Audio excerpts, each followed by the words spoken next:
Hello అండి, నమస్తే అండి. ఇక్కడ చూస్తున్న LPG gas pipe line Hyderabad లో చేయడం జరిగిందండి. ఈసారి తెలిసిన సార్ రిఫరెన్స్ వల్ల కాల్ చేశారండి.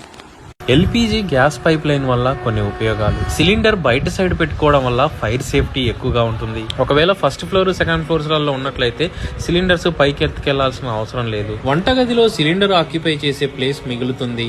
కాపర్ పైప్ అనేది త్వరగా తుప్పు రాదు, ఎక్కువ కాలం మన్నికగా ఉంటుంది. కాపర్ పైప్ అనేది బయట అట్మాస్ఫియర్ లో ఉన్నటువంటి టెంపరేచర్ ని అబ్జార్బ్ చేయదు, తుప్పు రాదు. ఎల్పీజీ గ్యాస్ ప్రెషర్ లో డ్రాప్ ఉండదు. ముఖ్యంగా సిలిండర్లను వంటగది నుండి వేరు చేయడం ద్వారా ప్రమాదాల బారి నుండి సెల్ నంబర్ 80